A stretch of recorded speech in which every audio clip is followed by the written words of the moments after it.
Ok, c'est reparti. Deux- Deuxième vidéo en une semaine sur le même sujet. Aujourd'hui, on va parler du coup de notre relation que l'on a, nous, vis-à-vis du football. Moi, mon but, ça va pas être, enfin, tout du moins dans cette série de vidéos-là, ça va pas être de parler de football en termes, enfin, comme un insider pourrait le faire, ou comme un fan pourrait le faire, ou toutes ces autres choses-là. Moi, mon but, ça va vraiment être, tout du moins dans ce type de vidéo-là, enfin, là, actuellement, de parler de tout ce qui fait que l'on aime le football, comme j'ai fait du coup dans la première vidéo, et aussi et surtout de tout ce dont on ne parle pas autour du football en fait. Parce que je sais que comme moi, il y a plein d'autres personnes qui se posent des questions par rapport au foot, ou qui se demandent pourquoi ça fonctionne comme ci, ou pourquoi on parle pas assez de ça, ou pourquoi on n'aurait pas un débat par rapport à ce type de, enfin à ce sujet-là, pardon, dans le football. Et moi, du coup, je vais être là pour mettre la lumière là-dedans, en fait. Parce que pour moi, le football est tellement un sujet vaste et varié que se cantonner à parler simplement de ballon rond, je trouve ça un peu embêtant. On en entend tout le temps parler hein, sur les chaînes de télévision, à la radio pour certains, et surtout sur les réseaux sociaux actuellement pour d'autres.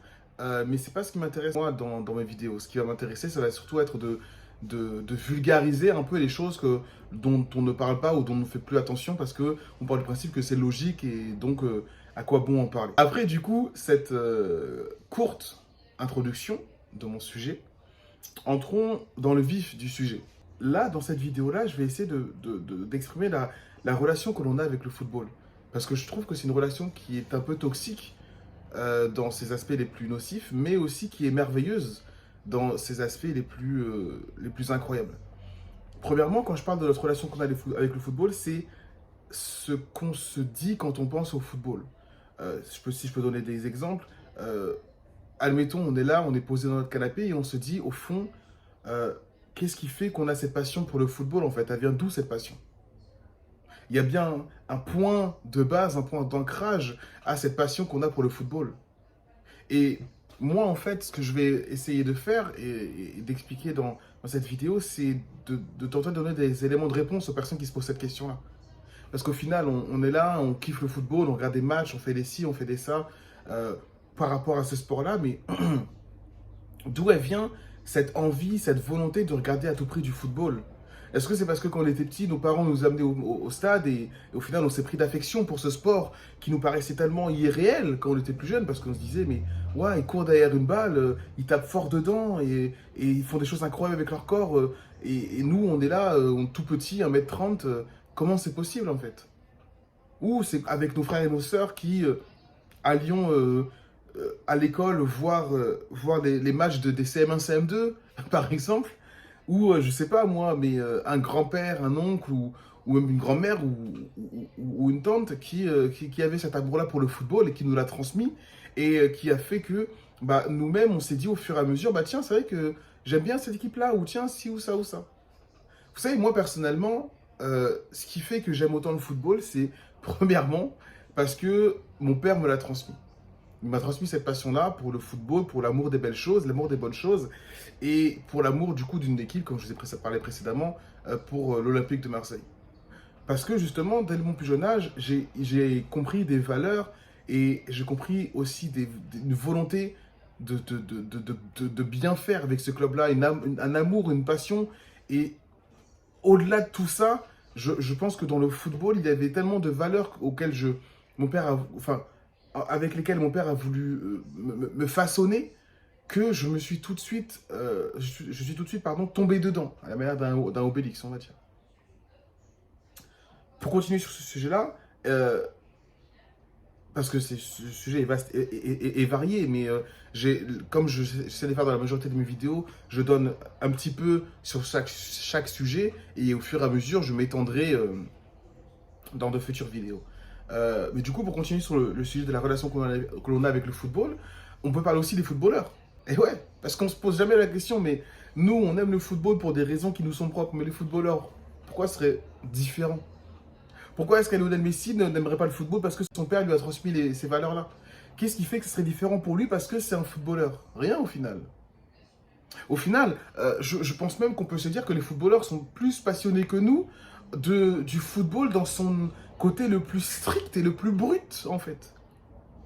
Parce que ces personnes-là aiment le football à force de le pratiquer, en fait. Et le simple fait pardon, de mettre de l'endurance dans ce que l'on fait, de l'expérience et encore plus de dureté, renforce l'amour que l'on a pour les bonnes choses. Je vous donne un exemple. Si vous faites un gâteau, par exemple, à force de faire le gâteau, à force de le rater, d'échouer, mais de le recommencer au fur et à mesure que les personnes à qui vous le faites manger l'apprécient, vous allez être 2 fois plus connaisseur de ce gâteau au niveau de la recette, au niveau des ingrédients que vous mettez dedans, parce que vous-même saurez que la moindre petite erreur de dosage rend ce gâteau immangeable. Et bien, c'est la même chose pour les footballeurs. Parce qu'un footballeur qui connaît son art va d'autant plus aimer la dureté qu'il met dans son art, parce qu'il sait très bien qu'un geste différent, une poussée différente, ou un contrôle qui serait un peu trop divergent quand ce qu'il voulait faire, enfin par rapport à ce qu'il voulait faire de base, nuirait totalement à son sport, à son action, à son but et à sa trajectoire en tant que joueur. Et ça, c'est important. Parce qu'on dit toujours que les joueurs ils gagnent des millions, ci ou ça. Oui, c'est la vérité. Mais ces joueurs, au-delà de tout ça, ils sont aussi animés par une chose que nous n'avons pas en tête, selon moi. C'est que ces joueurs-là le font parce que, au fond, ils ont eu des facilités ou ils ont fait plus de travail que nous, qui a fait qu'actuellement, ils sont obligés de mettre plus de dureté dans leur travail, dans leur effort, pour continuer d'être les joueurs qu'ils veulent être. Le nombre de joueurs qui... Vous savez, le football, c'est un milieu totalement élitiste. Enfin, ça, vous le savez, je pense, mais il faut aussi comprendre que ce côté élitiste, ce côté dur et ce côté très rugueux du football se prouve tous les jours quand on voit des joueurs qui ne percent pas ou qui restent dans des divisions inférieures, alors que tout le monde leur disait autour d'eux qu'ils étaient promis un avenir brillant. Mais il y a une différence entre ce que ton entraîneur te dit, ta mère te dit, et tes potes te disent, et la réalité du terrain. La différence, c'est quoi? La différence, c'est que toi, tu auras beau être le meilleur de ton quartier, de ta cité, ou le meilleur même tout court de ta région, bah derrière, il y aura un mec qui sera 2 fois meilleur que toi, en fait.